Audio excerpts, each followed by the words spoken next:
So Abba and Preach made a video response to this one lady. I didn't catch her name, but she is a fitness trainer on TikTok, and she made a point about how some ladies, when they are doing their, I guess for the most part, advertising or inspiration or I guess just regular content, before they like really do anything, they kind of like jiggle their butt cheeks by scrunching up and giving themselves a wedgie, legitimately giving themselves a wedgie before whatever they were doing begins, right? And she illustrates a point that essentially this is kind of highlighting the sex appeal or the sexuality of the woman kind of over, let's be real, anything else.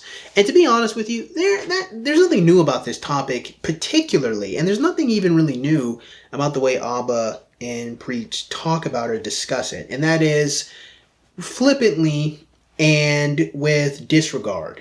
And I think the topic is never done really with justice. It's been a minute since I've kind of discussed this topic particularly, and I have some new thoughts here, some new observations, some new thoughts here. Oh yes. So, Abba and Preach, the way they, well, let's start off with this. Let me give you guys a frame of reference for what the lady said originally. Give you a little frame of reference for how women responded to her. Obviously not all women, but how the ladies responded to her. And then give you a little bit of a frame of reference of how Abba and Preach were kind of like, I'll be honest with you, kind of same old, it is what it is type of commentary about women dressing in a provocative or, sexually-esque manner. Anyway, here's the little editing montage I'll put together to get you guys up to speed. I guess I missed this part in my personal training certification. Make sure to show people how to pull up their leggings before working out. So she posted this short video as a personal trainer, and she has highlights of women constantly doing that, and the women were just lambasting her. If jealousy was a video, it would be this one. Someone says, "Did they pick you?" And these are very popular fit influencers.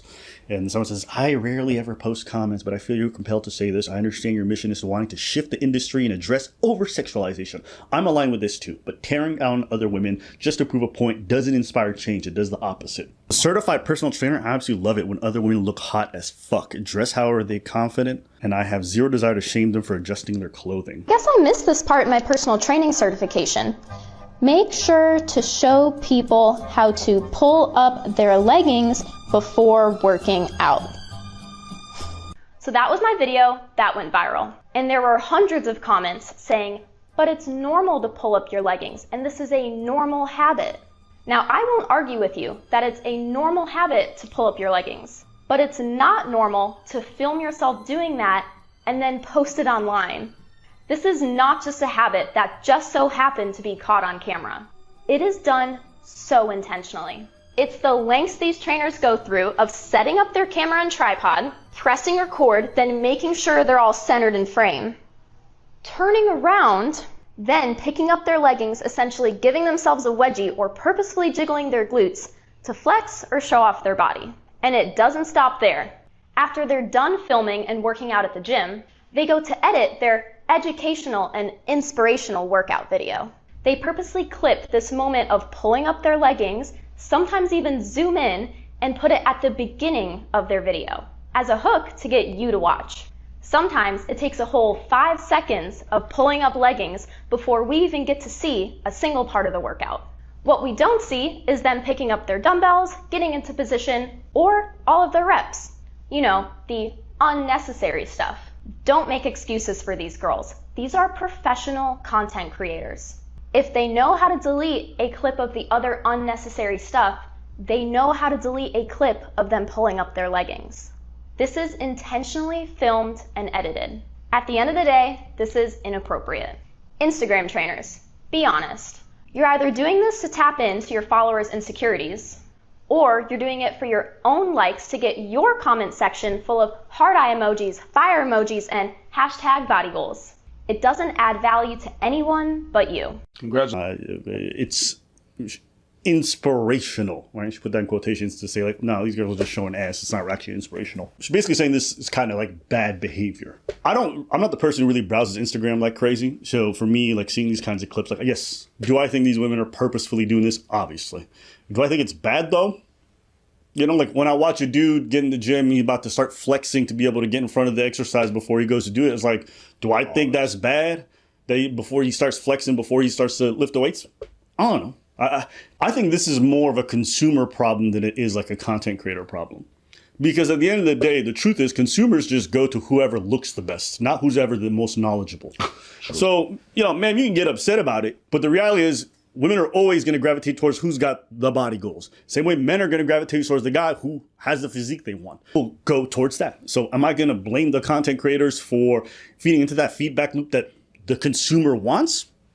And do I even think it's necessarily bad to have a hook that's semi-click? I don't even think it's clickbait. It's just like, oh, I got it. Well, actually, some of them pants is very clickbait. It is. On top of that, there's a cover that they're going to put on the thing. Right. So, yeah, you want to attract. It's a hook. It's okay. Absolutely. Absolutely. But you just have to ask yourself. It's like, yeah, you're showing your ass on the thumbnail and you're basically starting with your ass, but it's because that's what people want to see. So I kind of find this lacking and a little bit disturbing of how we get this new version of an I don't care ass nigga, like kind of like that's just how it be. Sex sells. It just is, right? And that's kind of stupid, right? Because obviously what the lady said struck a nerve. It's not just that it struck a nerve, but there's a lot to be discussed about why is it that these ladies decided to respond with she's jealous.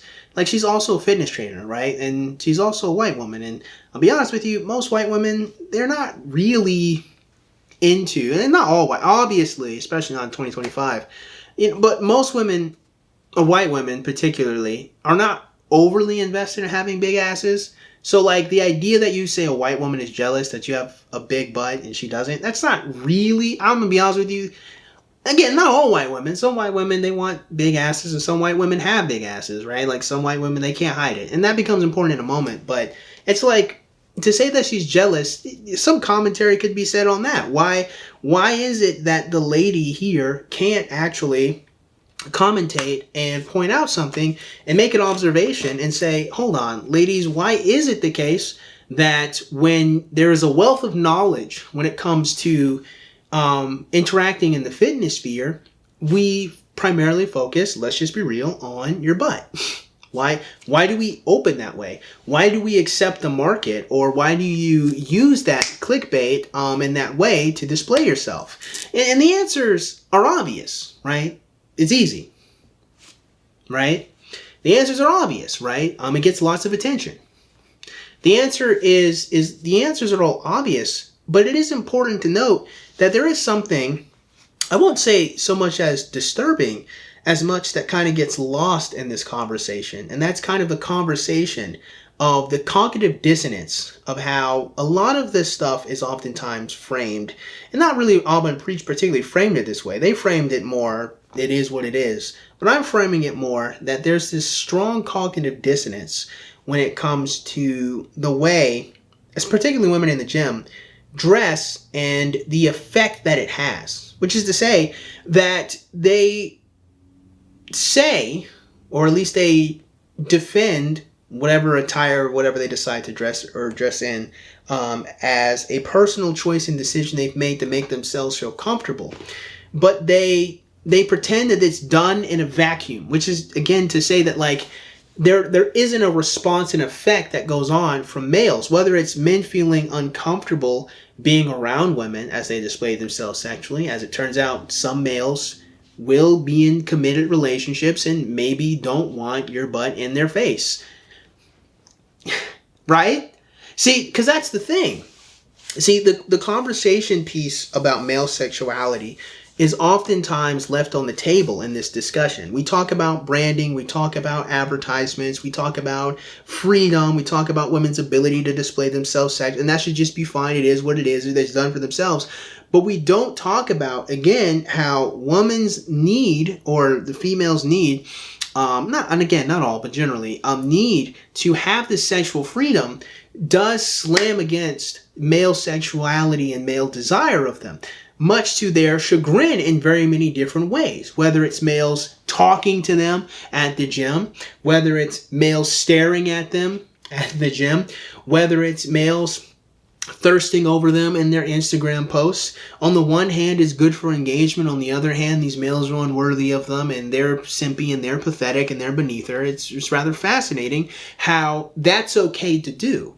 And it's interesting because people really do, like the extent of which males are ubiquitous, disposable, and unimportant is found even here, and that's how the women are acting. You see, most people don't frame this conversation much in that way, where if you are a female and you are displaying yourself in this manner, right, and you're showing your ass, let's just be real, like you really just are, you know, invoking male's desire for you, right, is not a part of the equation beyond the digital engagement, which is to say that you only did this because you knew you could use them. You could use the fact that they wanted you to prop you up, right? Most people don't look at it, right? And the reason why is because people, again, focus on how desirable the woman is and how beneath her the male is in question, how disposable, how ubiquitous, how perverted, how demonic sometimes. And by demonic, it is to say not necessarily one of an emperor spirit, but one of which who wills ill intent upon you. As such, male sexuality is corrupting. It's dirty. Not only is it demonic in the sense that it wills ill intention. For a male to desire a woman sexually, it is to wish to use her. It is to hurt her in some regard. But it's corrupting in that fact that if a male is to have sex with a woman, if a male is to engage with a woman, if a male is to think of a woman sexually, it brings down his ability to respect her. It brings down her social standing, the way other people view her. If other people view her as a slut or whatnot, then it lowers her down in this regard, right? And it's interesting because, you know, all these different elements are playing off of each other. Because you could say that how we got here to begin with is to battle against the woman being seen as lesser than because males desire her sexually. And now she's trying to reframe and flip that entire power dynamic, which is really what feminists are doing when they talk about reclaiming slut. Or it is what feminists are attempting to do when they talk about promiscuity or female promiscuity or women having sex with men with disregard or having sex like a man. It is or flipping that power dynamic, which is to say that because I made the choice to have sex, because I decide to display myself sexually, and you must yield to what I desire, I am in the powerful state. And I know this all kind of sounds like it has nothing to do with women jiggling their ass cheeks on TikTok for their gym videos, but it kind of has everything to do with it. It's the full extension of how that advertisement and how that engagement works. And so when we come back to the blonde lady who was making the video, the fitness trainer, she's commentating. Now again, she's not going as deep as I just went there. I would imagine I don't even think she has that frame of reference, that thought or care of how all of this is this strange combative sexual view between men and women. But she's highlighting that you are a participant sexually, or you are displaying yourself in this manner.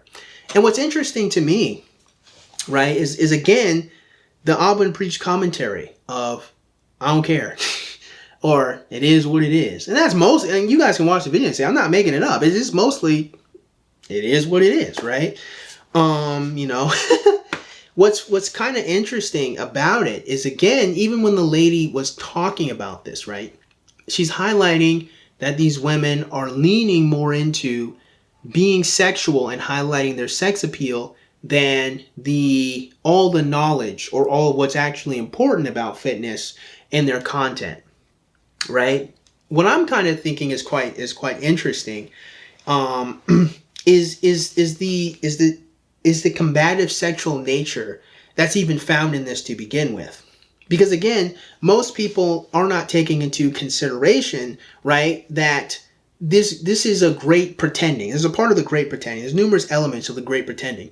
But when I call the great pretending, it's acting like something that's obvious isn't obvious. Like you have to pretend, otherwise like you're delusional or stupid, one or the other, right? And this is one aspect of the great pretending where a woman is jiggling her ass cheeks in a vacuum, in isolation, with complete ignorance, that males will find it attractive, right? Like this is done independent of male sexuality. This is done independent of what triggers males sexually. That it was just simply done for her own sake, for her own desire, because simply she liked it.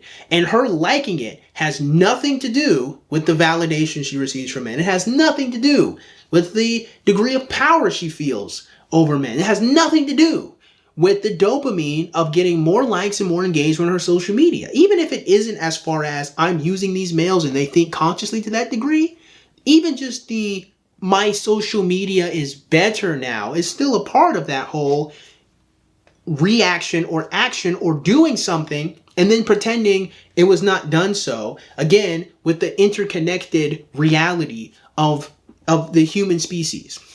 Again, which is to say that women just do this because, right? Like they would be on an island completely divorced from men, and somehow, some way they would just think to themselves, I'll just be mostly nearly naked just because. And it was just meh. And I guess maybe to be fair, some travel islands might feel that way, but you hopefully understand the point that I'm making, right? Right, and particularly, see, the thing, well, even then, even though they might get to there, that the motivations would probably still be different, but I digress.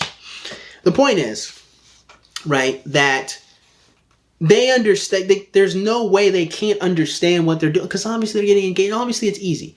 So Alban Preach's point of view is that, well, this is done because it's the easy path, it's the easy thing to do, or this is done because sex sells.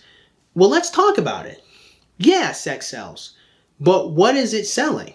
Yeah, obviously, okay, her course.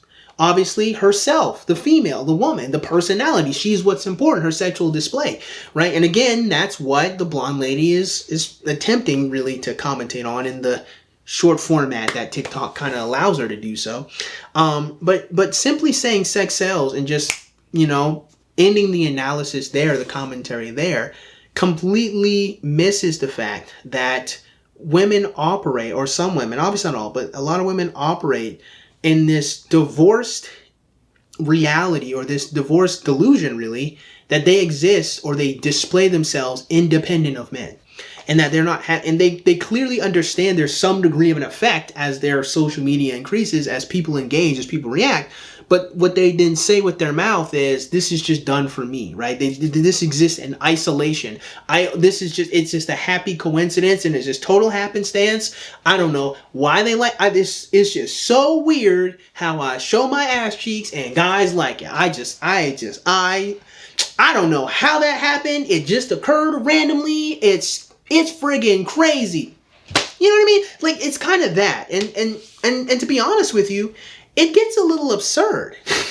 Like the blonde lady making her video, she really could have gotten deep into this, of how, like, the response that women had to her is absurd. It's absurd, right? If, like, the nature of sex is connectivity. Literally, it's connectivity. Literally, like, do I have to? Just in case you wish to counter argue. If you want to argue, I'll be really immature about it, right? The nature of sex is connectivity. The idea that you can display yourself sexually independent of the connection that is required of another person is simply masturbation. Which, sure, you could make an argument that these women are masturbating, right? Obviously not literally in one of which, they would be, rubbing their nether regions, but as such, masturbating on a, I don't want to say spiritual level, but on a mentally emotional level. Masturbating with the attention they receive, masturbating with the power that they hold, masturbating with the fact that they can display themselves and exist in this manner of which to get the male's attention. But now that would be the argument made if any one of those gym ladies or any lady that would just address in that manner wish to submit or continue to submit that this action or this advertisement again is done again independent of male desire and male sexuality, or done independent of wishing for males or needing males, right, in one way or the other, whether it's their attention, their likes, or their money. We haven't even addressed OnlyFans. We haven't even addressed that. Like to advertise for OnlyFans is to literally desire male sexuality, or literally to use and manipulate male desirability for you in order for them to give you money. Like whether you enjoy it or don't enjoy it, whether you're desperate or not desperate, that be what it is. Can't that be what it is? Whether you like it or don't, that be what it do. That be what it do. And so again, it's like, we can't even get to this stage of the conversation the way very many people handle this. We can't even get to the stage of how, if I were to be honest with you, I'm not going to say I don't care, and I'm not going to say I'm ambivalent. I'm just, you know what?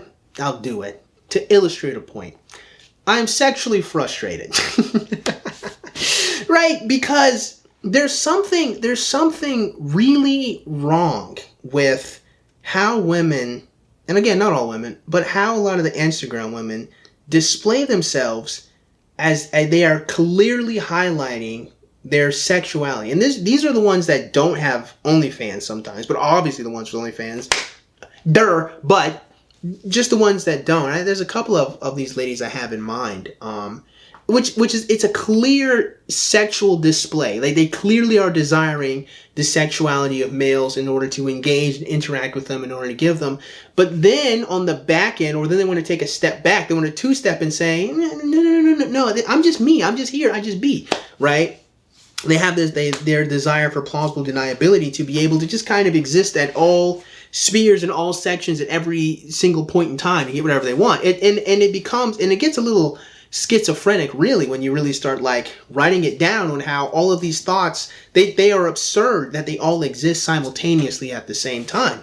And so again, to talk about like the way that women on Instagram or on TikTok or, you know, jiggling their butt cheeks and whatnot, again, there's something that becomes very peculiar, because there's the obviousness of the OnlyFans woman, but if the behavior of the ladies that don't have the OnlyFans is exactly the same, then it becomes ridiculous, truly ridiculous, for them to counter or be upset when someone highlights it. You act the same way as a literal prostitute. You act the same way as a literal internet hoe. You're doing quite literally the same thing. You're doing the same thing they're doing. And their intent is clear, but your intent is ambiguous, murky, muddy, and we can't really fully grasp or understand it. See, because that's the thing that becomes quite goofy, right? See, the thing that becomes quite fascinating to me is the fact that these women refuse, and I mean absolutely refuse, to just accept shit. Even the OnlyFans ladies, even there's some wiggle room here. Like even only some of them, and even then, it's still more just a caricature or display of this reality. But what's fascinating is that none of them just kind of own that they just like male attention. There used to be a time, right, where this shit wasn't extremely lucrative and popular. From OnlyFans to Instagram sponsorships to TikTok advertisement and TikTok ad revenue. Like there was a time where this stuff wasn't as strongly and clearly just internet prostitution. Where what you had, it's quite interesting, I actually get to reference this. You had a concept, Gen Z might be a little goofy, I might be goofy on this one. You had a concept of an attention whore. I actually had a whole series. I had the Attention Whore Chronicles. And the thing about it all is I ultimately kind of just like, kind of abandoned it, not in its entirety, but like mostly I kept the spirit of it, obviously, but I mostly abandoned it as an actual like documentary thing, because being an attention whore just became ubiquitous. Just being a whore, being an internet whore, it just became one and the same. Essentially, there was no longer a love of the game, and even then, we'll get to it in a moment. But when I say love of the game, I mean there were some women who really did just like male attention, right? Whether it was because they had low self-esteem and they just loved the free gasoline that they were getting. I mean, obvious is what obvious does. They really enjoyed men liking them. And again, part of it probably obviously came from a desperate place, whether they didn't have their father or whether they were abandoned or whether XYZ reason. Part of the reason why I cataloged the Attention Whore Chronicles was to look at examples of women who were like this. This was part of the entire function of this series to begin with, right? And so the thing that becomes interesting is that and I'm sure attention whores still exist. Right? But the idea that they just did it because they needed attention. They just reveled in male attention and male sexuality is something that now, contemporarily, is largely ignored, largely to pretend to not exist. And so this is why it's super interesting, right? I'm going to bring it all back. Let's bring it all back together now, because it's really important to bring this up, because what gets ignored in these conversations from Amba and Preach and from our blonde lady, right, is the great pretending that, or maybe it's the denial, or maybe maybe this in and of itself is an issue, but it's divorcing the enjoyment of male sexuality to female sexuality, which is to say, it's divorcing the reality or pretending, or maybe even it's not pretending, that women don't enjoy males sexually.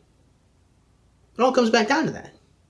That this exists only for their aggrandizement. This exists only for their freedom. It doesn't matter that they do it. Who cares that they do it? All of this is another way of masturbation, or another way of disconnecting not just the function of sex, but the connectivity of sex, and a part of even the disregard, if not demonization, of male sexuality. And it might sound like I'm just coming out of this with nowhere, but you have to understand, again, the idea that you display yourself sexually to a bunch of internet strangers so they just pay you money is just using men. It's all it is. You don't care about these men. You don't like these men. It doesn't mean anything to you. They don't really even care about you. It's just prostitution. It's just an exchange. Who cares?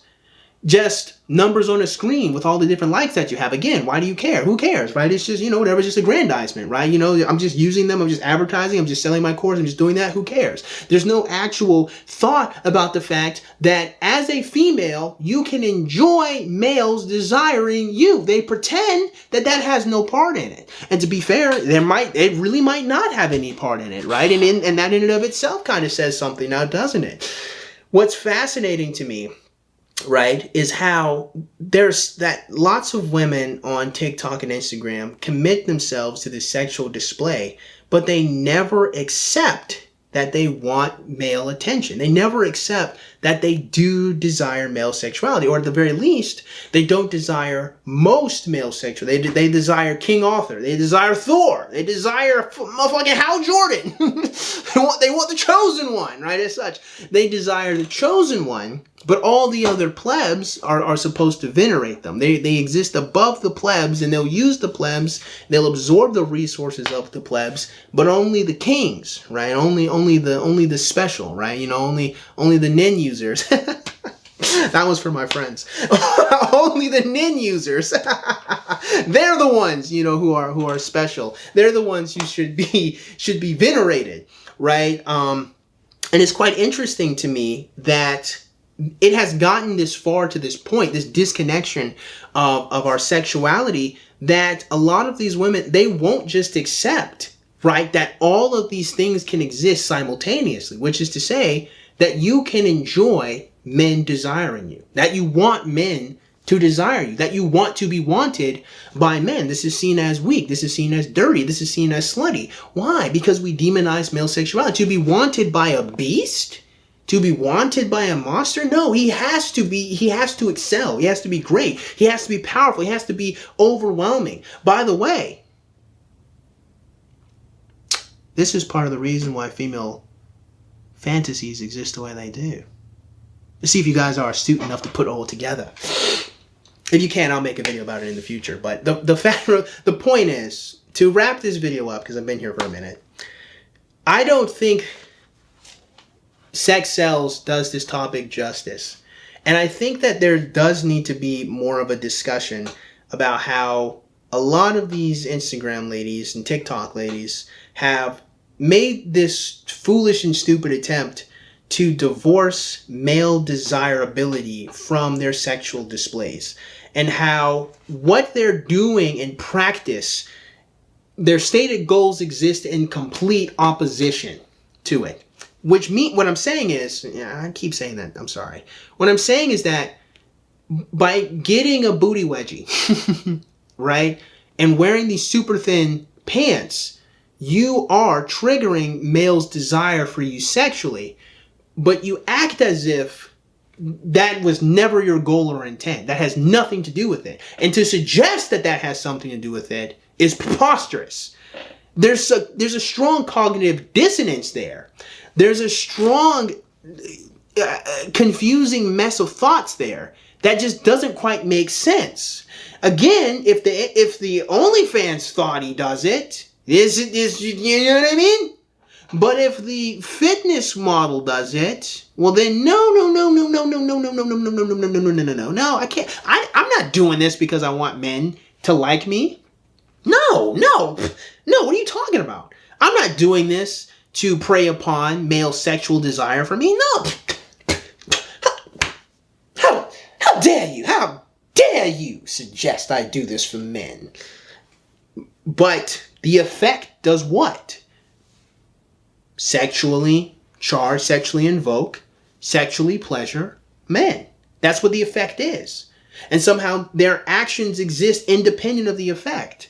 Or they are annoyed by the effect. They're disgusted by the effect. Again, why? Because male sexuality is demonized. And this whole thing is rather fascinating and silly, because ultimately, and we'll definitely cover this topic again because I'm losing my light here, but ultimately, what becomes so strange to me is how, from all points of tackling this topic, very many people do not stop for a moment and kind of ask these women really earnestly, well, why don't you like the male attention?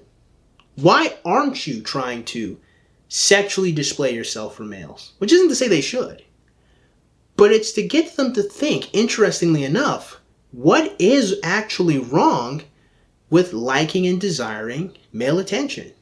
What is wrong about invoking male sexuality that you have to pretend that your actions aren't doing that?